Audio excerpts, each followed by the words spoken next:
Welcome to Bingeworthy. We are talking about The Handmaid's Tale from Hulu today. Oh, we got things to say. Okay, so let's introduce ourselves. I'm Martha Southgate. And I'm Rob Southgate. And shouldn't we be off, Rob? I'm not ready to laugh yet. You're a little off, Rob. This is really... Or am I a little off, Rob? Hitting a little too close to home. Yeah. And I'm feeling a little bit like this could happen any minute in this country. Yeah. And it's not going to affect you the way it's going to affect me. And already a Martha here. I'm already a Martha. I know what role I'm going to be playing. I'll either be an aunt or a Martha, right? So you're a Martha. Let's just get right to it. I'm pretty sure I'm not going to be birthing no babies. So no. Anyway, so you know what? Before we jump into it, yeah, this has not happened on this show before. We have listener email. And I want to bring it up because we love it when we get email. We just haven't had a chance to talk about it. So before we jump into the show, can we address it? Of course. We got email from Joy Weinberg. And Hi, Joy. Hi, Joy. And she says, has the Bingeworthy podcast been discontinued? How dare you, Joy? So, easy answer. No. So, yeah, she says... We like to call it hiatus. It was a little hiatus. Well, we were really busy. Plus, we were making plans. We've got big plans for this show. And in fact, they even changed minutes before we started recording today. We came up with more. So stay tuned. She said, she loves it. And then we had asked about some suggestions for shows that she wanted. And I just want to throw these out at you, Martha, just so you can hear. One of them I don't even know. She suggested Taxi. I love that show. News Radio, which we never watched. We haven't watched that. Okay. Homicide: Life on the Street. Loved. Shannon's Deal. Don't know that one. I've never heard of that one. Veep. Oh yeah, I've heard of that one. We didn't watch The it. Sopranos. I think that was Michael J. Fox. No. I love to do stuff like that. Okay. Veep is I the love one to be with really wrong. Oh, Julia Louis-Dreyfus. Yes. That's the one where she's the vice president. Yes. We it's saw still that. running. We watched the first part of the first episode. I thought it was funny. No spoilers because we got to binge it. 15 minutes. The Sopranos, she suggested. Love. Okay. Fargo. Yes. And that's been on our list though. Yes. And in fact, that one here, I'm gonna throw this out there. We are going to do Fargo 100%, 2 episodes because 3 episodes because it's in the 3rd season, and each one is self-contained. Yep. They deserve their own episode. Absolutely. So, and then this one, which I'm really intrigued by, Broad City. Now they show. I keep seeing it on. I think Michael J. Fox. Michael J. Fox is in it. Yes, I keep seeing it on Hulu, and the Hulu ad, like the picture, I'm always like, I don't know. It doesn't draw me in. But I've seen at least one of the actresses from that on something. Can't recall what it is right now. I found her hysterical, and I kept thinking, wow, is she great? What is she from? And it turns out she's one of the mains on Broad City. That's on the list. Okay. I zoned out, so I didn't hear a word you just said, but whatever. You're just sitting there like, we're going to watch it. Are you singing Huey Lewis in your head right now because of Michael J. Fox? No, I'm looking at my notes, realizing I didn't put any of the characters' names. Okay. So, Joy, thank you for that email. If you do want to email us. If Joy is going to be in our new dystopian nightmare, would she be a Martha or a Handmaid or judging by her list of shows, she's going to be a rebel. She's going to Canada. So she's going to go rogue. I'm going with that on Joy. Okay. So if you do want to write to us, send email to bingeworthypodcast@gmail.com. We will cover all of our social media. We have a Twitter page. We have Facebook. We have all of it. Follow us. Just look for Bingeworthy Podcast. We'll get you all that in the show notes. So, Martha. Yes, ma'am. Ma'am. Shouldn't I be commander? Oh. Let's do this thing. I'm doing it. Okay.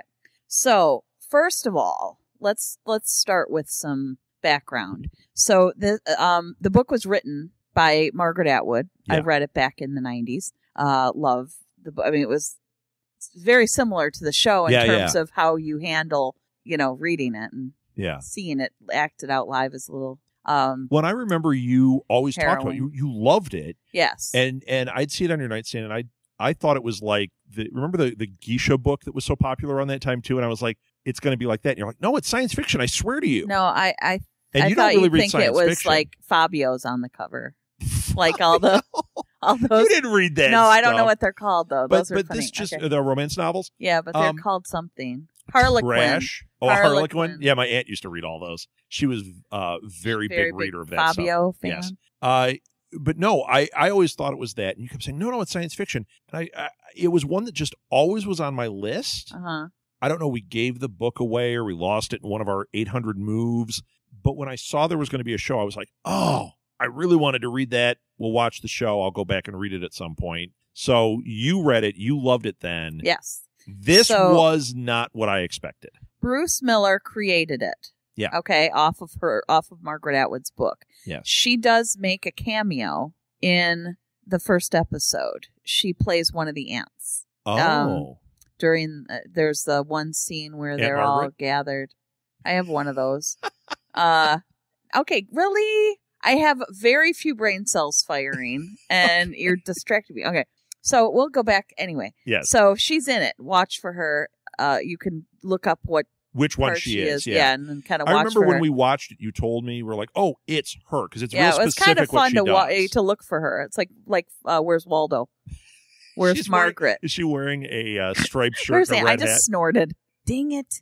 I am okay. All right, people, we're back, but we're not better than ever. No. Okay. So anyway, Bruce Miller, he also did The 100. Yes. Well, he was a producer on The 100. He created this. As far as I could tell, this is the only one he's created. Okay. But he was a producer on The 100 for all the seasons. But we haven't seen it. No, that's It's on the our list. list. Okay. Anyway, he sees this show running as many as 10 seasons. Really? Yeah, and he's the showrunner, and he's saying, wow, this show could go up to 10 seasons. When we started this, I thought it was a miniseries. I thought it was going to be X amount of episodes and done. No. We hit episode 6. We binged right through 6. Mm-hmm. And we thought it was over. And we were like, oh my gosh, what a way to leave it as That's a cliffhanger. That's because we don't read in order it to felt, know that there were still ending. more Like, seasons, oh my more gosh, episodes. this is going to propel. And you said, yeah, the book's not over yet. Mm-mm. This looks like a good place. And then we saw on Hulu, oh, wait, no, there's another. And then we realized there's 10 episodes. And I know they're doing a season 2. Well, they got renewed for season 2, and season 2 is going to have 13 episodes. Oh, and they start filming in the fall of 2017. Great. I love it. It was originally released April 26th of 2017. And then it was all filmed in Ontario. Okay. Which is interesting. I didn't know. I couldn't quite place where they were. Yeah, well, I figured it was... I thought maybe it was East Coast, but nope, Ontario. Well, no, I thought it was north. It's cheaper to film in Canada than it is on the East Coast. So it makes sense that Hulu would finance something like that. But it seemed to me like it was lower Canada, you know? So Ontario's that makes sense. That makes a lot of sense. Lower? Well, you know, kind of lower, like by New York in that area, like the Nova Scotia area. Southern? Like it kind of seemed like... Did I say northern? No, you said Am lower. I going to snort? Is there a thing? Is like Lower Canada. Lower. Well, there they don't really have north, south, east, west because they're Canadian. They just say up there, down there, northeast. I just did it. I screwed it up. Screwed up my own joke. All right. We've got the cast members here. Yes. Good casting. So first of all, that right there, when we saw that it was... I'm so bad. When we saw it was Peggy from Mad Men, her name was Elizabeth Moss. She was also in The West Wing. And then she was? Yeah, we haven't done that one yet either. We've never watched that, but West Wing and Mad Men.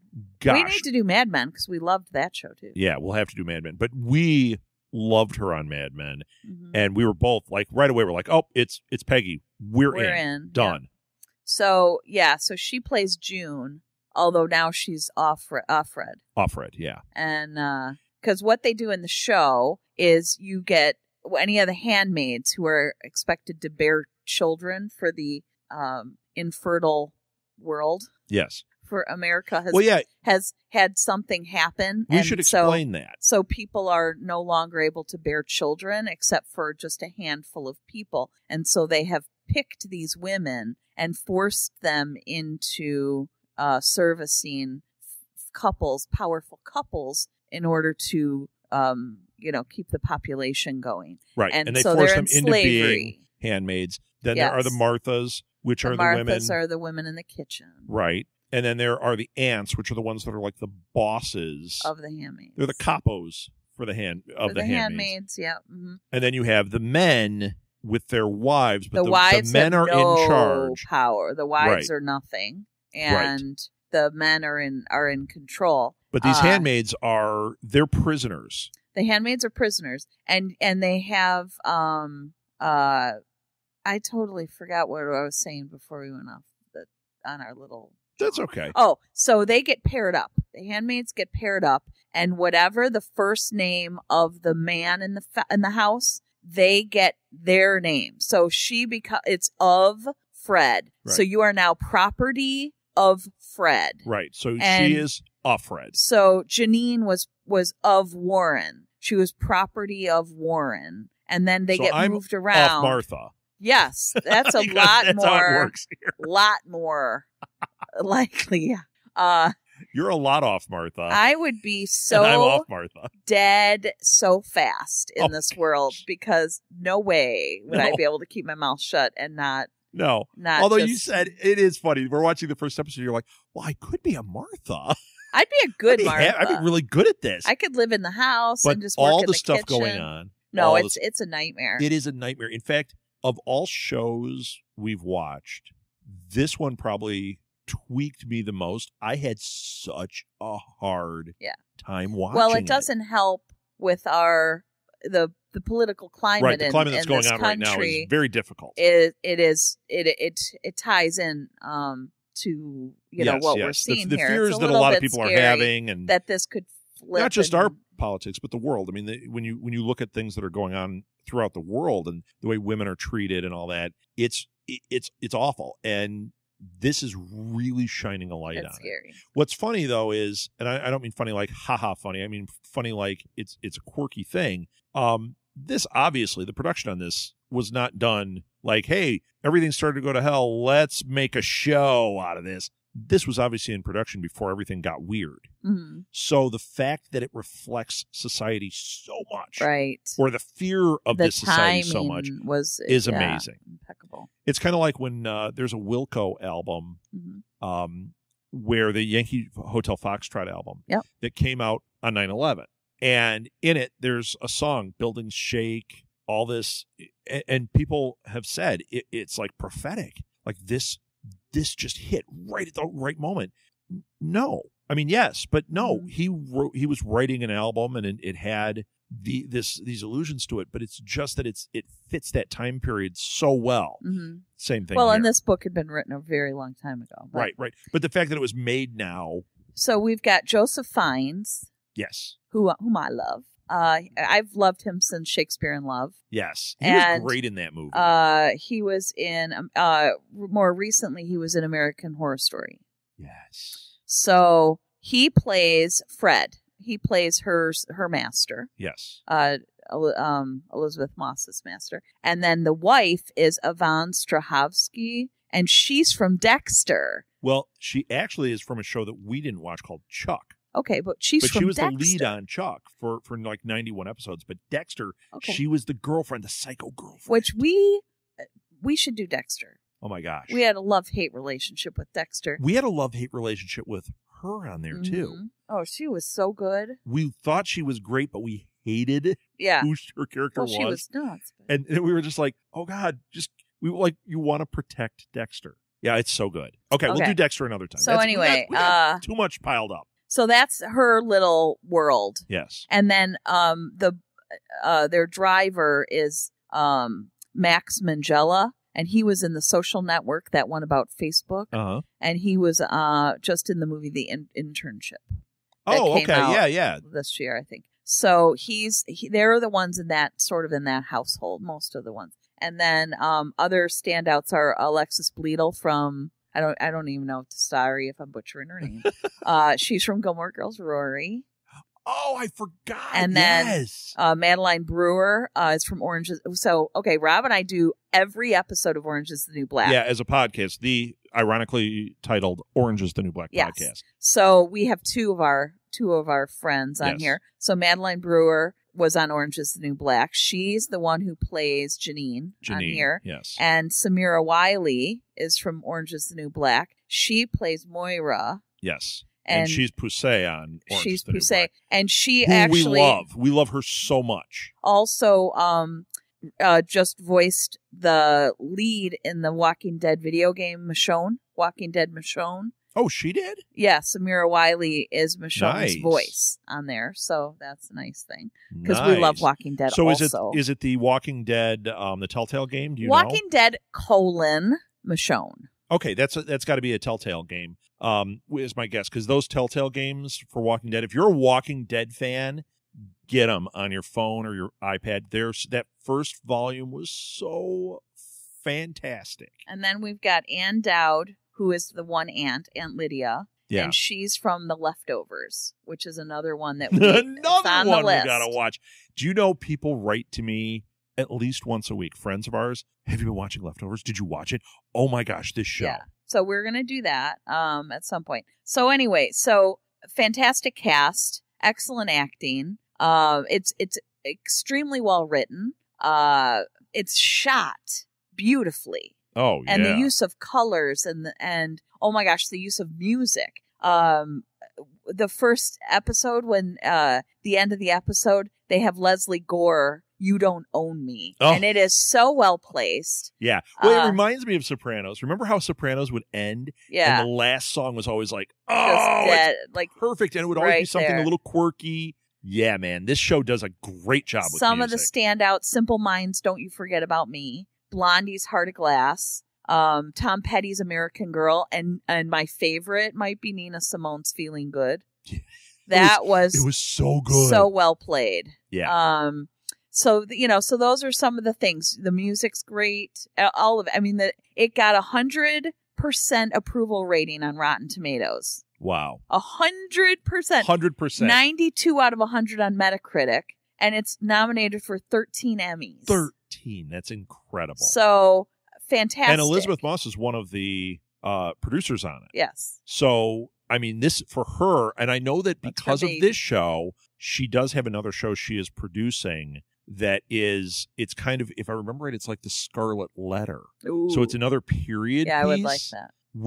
It's supposed to be her as the lead. Mm-hmm. She's an executive producer on it, which basically means when you see a name like that, it doesn't mean she was a creator on it. It means they came to her, they said, we want you to be the lead. We'll give you producer credit. And your name is what's going to draw other people to the project. So, you know what? I think that's a great way to do it. I think it worked well here. I mean, this cast is... So we're watching, we said we watched all 10 episodes. Yeah. I don't want to spoil got? No, anything. We're not spoiling, but what are the standout things for you? Fair enough. Well, aside from we just not raved about the music. No. No, but you didn't. I've been talking the whole time. Okay, well, I've got a couple things. I mean, obviously, we were both raving about the music. Yeah. For me, I am a big film guy. Mm-hmm. Okay? So, like, when we do Real Idiots and we talk about movies, I have certain things I go back to. Yeah, I like a lot of crap, but I also get super excited by cinematography. I know that's a cop-out. A lot of people always say, oh, that's the easy way to talk about it.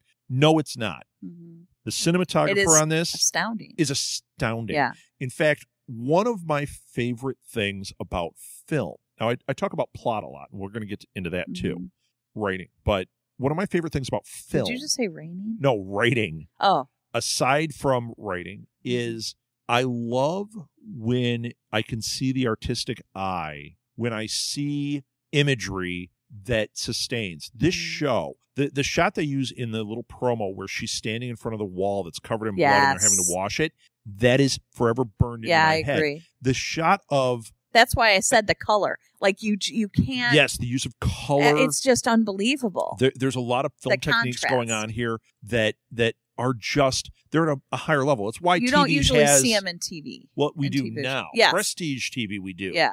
And that's where, like, Sopranos, why it had such a huge impact on TV, because it brought that in. Now, okay, I don't want to spoil anything here, but there's a scene with a bridge, okay? You're going to know exactly what I'm talking about since you've seen it. Mm-hmm. And this imagery of like the shoes. Yeah.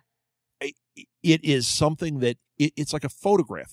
I agree with you. I can see it right now. It just sticks with you. Yeah. And that's something that this show, they really are paying attention to detail. Yes. And they're making artistic statements visually. Mm-hmm. There's just so many. Even like the shots, like when she's sitting at the kitchen table. And this is something that happens repeatedly through this. And they do the shot from behind, and you see her sitting at the table. That isolation, it's just the way it's lit. It just stays with me. I feel like this is what's hard about this. I want to live in this world because of the visuals, and I don't want to live anywhere near this world because it's horrifying. No way. Thank you. My other thing is, and this, you're going to hear me talk about this on this show forever. I love writing that deals with moral complication, that deals with characters having to make decisions that challenge their moral stance, or that show their moral stance very strongly, and they are pushed up against it like rough sandpaper, which is what this is. Oh my. And even there's interplay that happens. There are some shocking moments where things happen with characters where you know them, and then you learn something about them, and you might not like it, and then you realize they're human, or they don't have a choice. You have to forgive them. Yeah, because they you as the viewer don't have a choice. Right. And we don't know what that's like. Right. To have everything stripped away and not be able to decide for yourself. Yes. And they have other people to think about. And it's not just, it's me standing here and I can just decide to fight and maybe I'll die. Yeah. No, they have people, but everybody's scattered and it's really scary. And that's the other thing. Like the way it unfolds the story, it does use flashback. Yeah.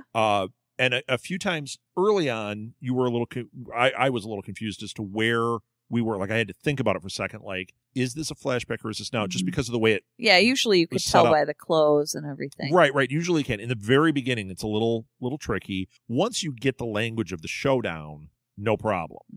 But it uses flashback to do this. It uses a lot of techniques in storytelling that like reveal and then reveal something new, and then reveal something new, and it doesn't feel like we were holding this. It feels like, I just didn't know that. Yes. You know what I mean? They hadn't gotten to that part of the story yet. Yeah. I can think of one particular thing that when it happened, I was like, I didn't see it coming. I was mad about it. And then I went, but I'm really glad I didn't know that earlier. Exactly. And now I can continue my journey in a different way. It gave me a new experience. Love it. Yes. And for me, one of my favorite parts that when it happens are the flashbacks, because I want to know how they got how here. It happened. Yeah. I want to know what it felt like to start watching it as the rights were getting taken away and all of these things. And that is what really threw me, because I was like, that would happen that fast, and it would happen the that only easily. Minor spoiler I have is there is an episode where you really feel like you're seeing the moment. Oh, yes. I mean, you see it leading, and it's uncomfortable, and you're just watching it going, oh, this is when it happened. But there is really a moment where you go, it's not going back. No. And it's awful. Yeah. And it was interesting because it was set in modern society. It was set in now, Right. And to see the men's reaction and things like that, because it's really mostly happening to the women.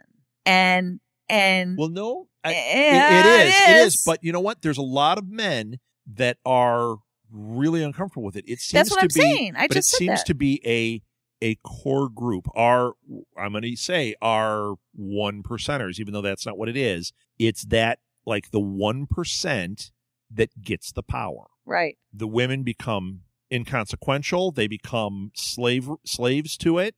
The men that are not part of the 1% become workers to the 1%. They're higher than the women, but they are lower than the men. But my point is that as you're watching it unfold, you're seeing the men kind of looking around like, wait a second, it is it doesn't affect them Right. nearly the same way on any level. Right. But right. No, I agree. But with it that. affects them. I agree And with that. I would. Not want to be if a I'm woman watching in this, I'm world. going, "Oh, let me be a man," because Right. this is terrifying. Yes. And I'm not saying that the men weren't affected. I'm saying a guy like me would have an incredibly the men hard time. still had their rights. I would get killed. That's what I'm saying. Most people we know, most of the men we know, most of the guys we know would be murdered. Would be fighting. Be fighting back. Well, they show how and the guys just, that resist unless they escape. Yeah. So anyway, so very interesting socio. Yeah. I love it so social much. Commentary. And and this is doing what I love most about science fiction. I'm a big science fiction fan. This really is it. It's alternative history or alternative future history. And it shines a light on what's wrong yes. in our society and how quickly that can feed on itself. Yeah.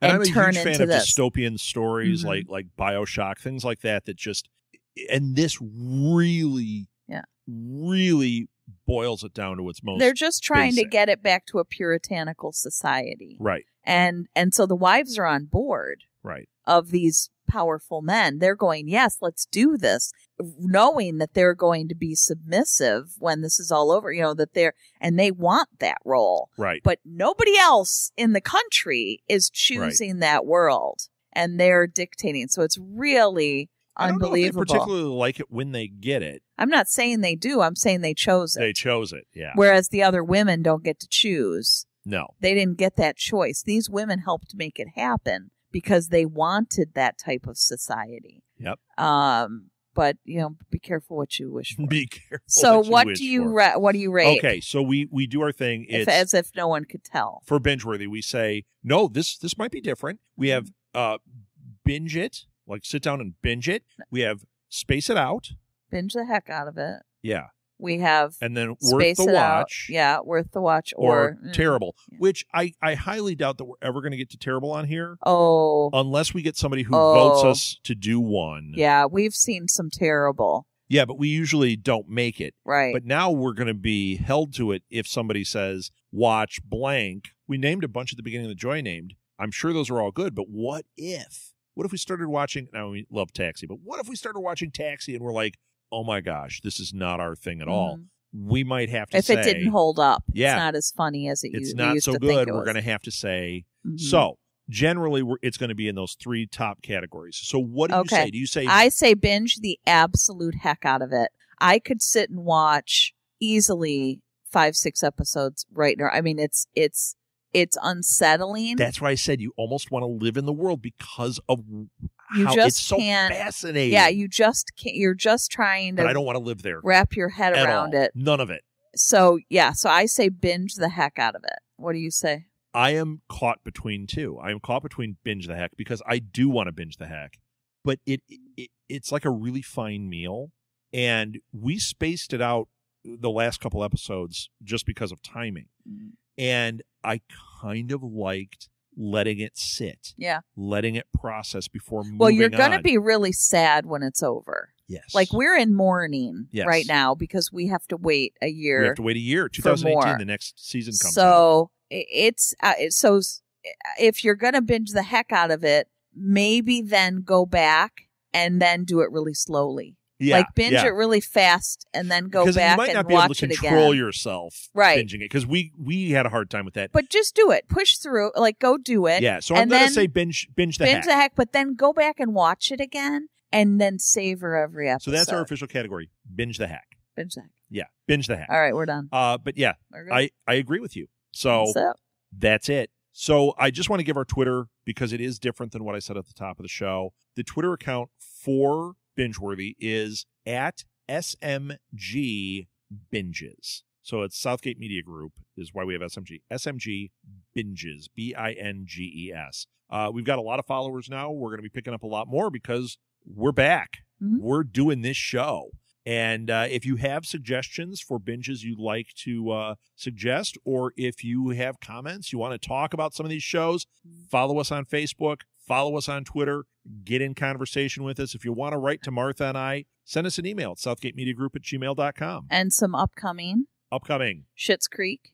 Yes. Life in Pieces. Yes. This Is Us. Yes. Those are sort of the... Colony. We're going to do Colony. If I can. No spoilers. Had to finish second season. And we those are some that are We've got a whole bunch coming up. Coming up soon. We're also going to do Glow. Yes. We might go back. We did Orange is the New Black as a series, but we might go back because we just binged the last season. We might go back and do that as a binge because it's worth talking about. Yes, for sure. And because we didn't talk enough about it when we did episode by episode. Right. And if you like Orange is the New Black, listen to our podcast. It's really fun. Yeah, it's a lot of fun. We have a lot of fans on there, and once again, a real good community. They like to talk a lot on our Facebook page. So there you go. Martha, is that it? That's it. All right, that's it, everybody. Thank you so much for listening. Martha, back to the couch.